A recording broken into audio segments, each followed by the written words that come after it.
இந்திய கிளர்ச்சி போராட்டம் தொடங்கியது.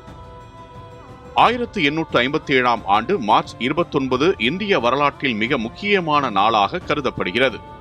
இந்த நாளில் இந்தியன் ரிபெல்லியன் ஆஃப் 1857 எனப்படும் பெரிய கிளர்ச்சி தொடங்கியது. இது பிரிட்டிஷ் கிழக்கு இந்தியா கம்பெனியின் ஆட்சிக்கு எதிரான முதல் பெரிய ஆயுத போராட்டமாக இருந்தது. இந்திய சிப்பாய்கள் மற்றும் பொதுமக்கள் இணைந்து இந்த கிளர்ச்சியை முன்னெடுத்தனர். இந்த கிளர்ச்சியின் உடனடி காரணமாக புதிய துப்பாக்கி கார்ட்ரிட்ஜுகள் இருந்தன.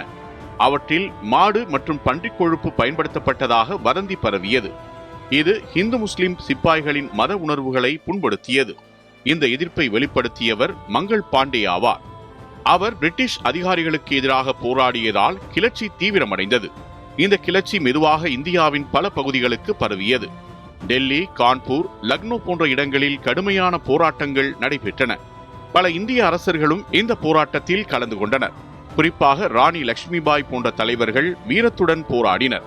ஆனால் இந்த கிளர்ச்சி இறுதியில் வெற்றியடையவில்லை.